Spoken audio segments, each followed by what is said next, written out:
But I made sure I have made it here because it feels nice to share my testimony, to say that God is good, and I've tasted and seen for sure that He is. So when I'm giving out the word out there, I know for sure what He has done in my life. Yes. Yes, your stories are jaba. I know you're a poet. Najua unaachilianga zile bus. Anyways, today tutafanyia kale ka kitu. Anyways, but even as we start off, because we want to know you as Wanja Kimani, where were you born? Yeah, I was born in Naivasha, in a place called Nyondia. Nyondia. It's a very remote village. It's a village where everybody knows everybody, and my Samantha was also born there. Yeah, so it's okay. Yeah, I was born there, but I was raised mostly in Kabete and Kangemi. Yeah, so I did even my KCPE in Kangemi. I went to State House Girls High School. That's where I did up to Form 4. So yeah, I've been in Nairobi most of my life. So how was your upbringing? Like how many are you in your family? We are 4. I have 2 brothers and a sister, and I come from a background where my dad was really violent, both verbally and physically. Tell us about it. Yeah, he was an alcoholic. So yeah, he would drink and become really violent, and it was not a pleasant sight because there are times I've seen my mom with a bandage on her hand.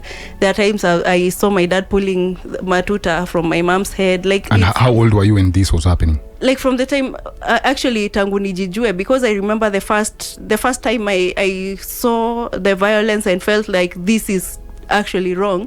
It's a time I know it was dark. I just know it was a dark hour, and my mom was rushing to prepare me so that we go, because I remember she got me from where I was sleeping. Akaniekelea kwa meza. She put me on top of the table and she put my shoes on. So while she was trying to buckle the shoes, my dad pushed her and she fell and she hit her head on kiti kachapo, and blood started coming out of her nose, and she was lying there and she was not moving, and I just remember that, but I don't remember how old I was. But if I was at an age that my mom had to actually put shoes on my feet, like I could not do it, it means I was really young.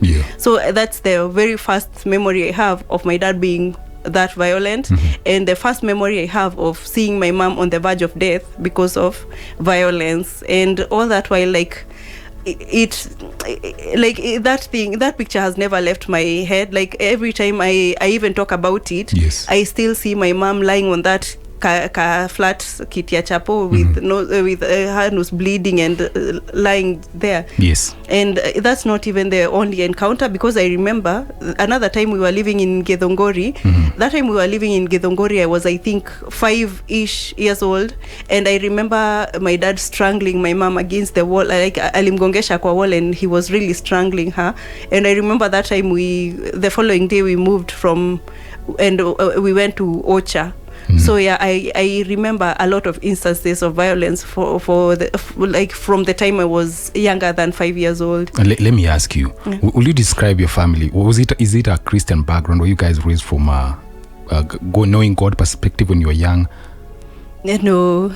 In fact, it's really ironic that my dad himself has some sort of Muslim background. I don't know who in the family was a Muslim, but I remember that at one point, or at one significant point, my dad was a Muslim. I continued going to the Catholic, the CA, we used to call it. At first it was YCS, and then it became CA. So I continued going for CA, nini. So I finished high school and nikarudi home.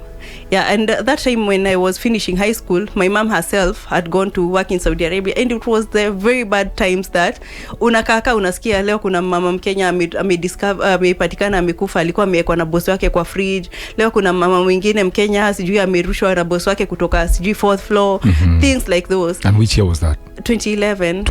That's when I was doing my KCSE, and hearing all this news and knowing that my mom has just gone to Saudi Arabia, and I was feeling like one of these statistics just could be her. Yeah, so I felt very frustrated. I struggled to finish my papers, some of my papers. Nearly passed, by the way, but there is one particular paper that I really expected to pass. It was my strongest subject. Maths? No, geography. Geography was always my strongest subject, Okay. but how I got the grade I got in geography, It is well. sikuelewa, because Mambo ya I mawe si couldn't yako. nini. The rocks are not.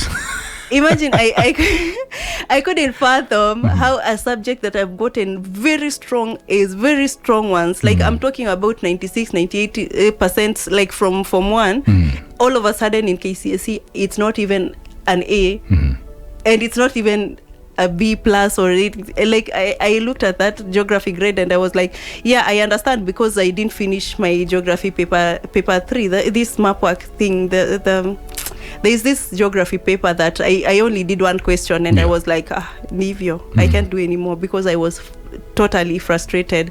And I never told anyone that sikufanya hii paper nikamaliza.